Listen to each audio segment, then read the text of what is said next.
The search for survivors presses on. Well, this after a Russian missile slammed into an apartment building over the weekend. At least 30 people were killed and dozens of others are still missing. Many are holding out hope for more scenes like this. The rescue of a woman from the rubble following Saturday's strike. But Dnipro's mayor is acknowledging the harsh reality.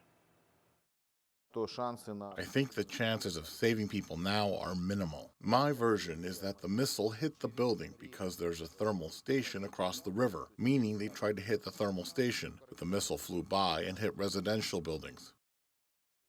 While Ukraine's president says the search will go on as long as there is a chance to save lives. And yet this message for Russians remaining silent amid the violence. I want to say to all those in Russia and from Russia who even now could not utter a few words of condemnation of this terror, although they see and comprehend everything perfectly. Your cowardly silence, your attempt to wait out what is happening, will only end with the fact that one day these same terrorists will come for you.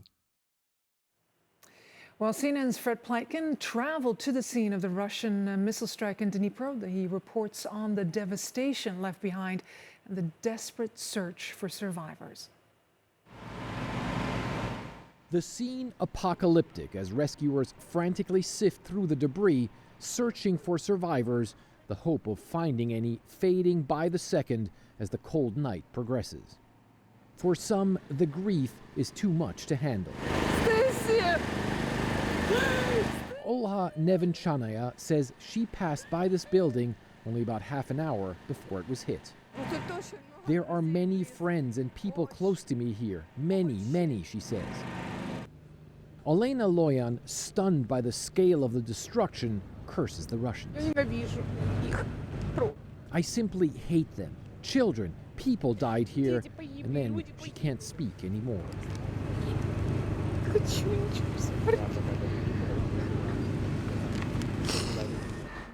On top of the many killed, Ukrainian authorities say dozens were injured and many more remain missing in just this one location in Dnipro, after Russia hit sites across Ukraine with barrages of missiles this weekend.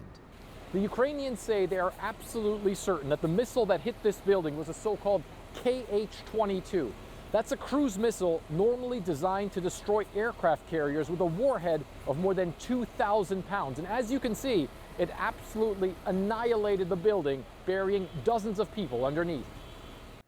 Russia has not directly commented on the deadly strike at Dnipro, but in the past, Moscow has denied its forces target residential areas. The Ukrainians call the attack state terrorism, and the president says rescuers will continue to try and save anyone trapped here. Let's fight for every person, President Zelensky says. The rescue operation will last as long as there is even the slightest chance to save a life. But even the slightest hope is fading fast, and this could soon turn from a rescue into a recovery operation. The crews searching for bodies where so many lives were violently ended in an instant. For Pleitgen, CNN, Dnipro, Ukraine. Well, Ukrainian President Volodymyr Zelensky says the battle for Soledar and Bakhmut continues nonstop in the east.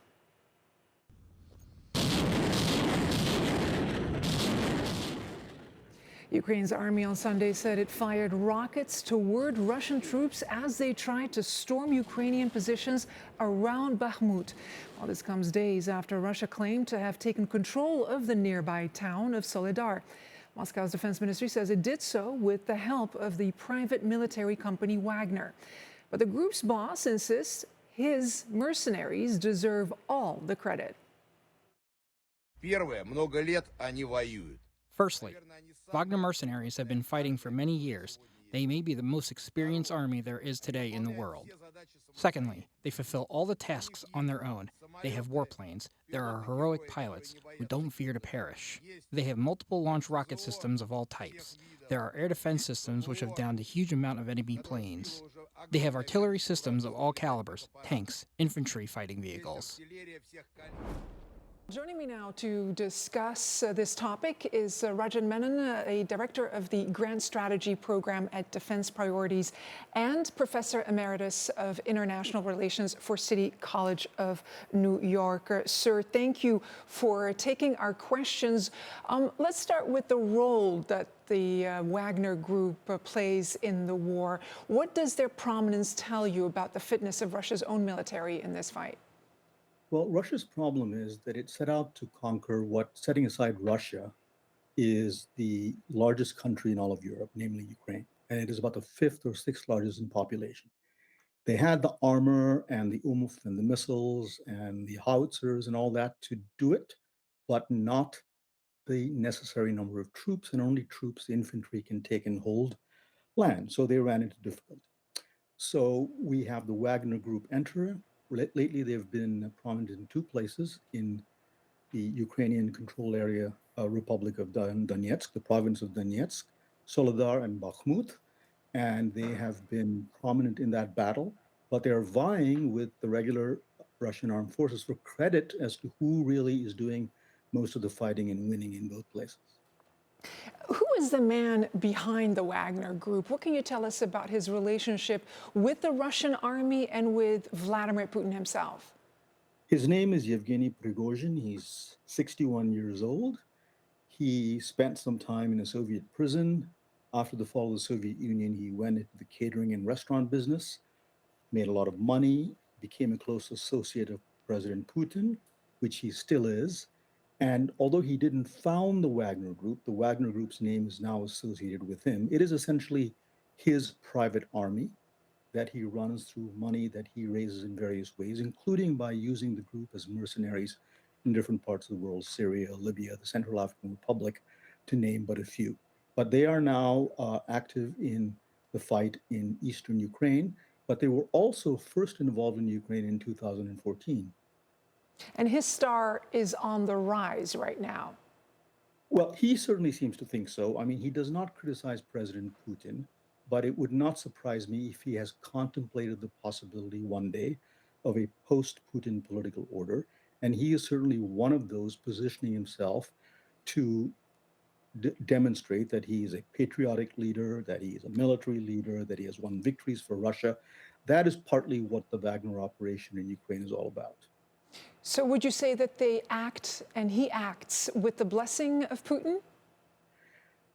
You know, that is a very interesting question. The lines of communication are murky as between him and Putin. He certainly wouldn't be doing it if Putin disapproved.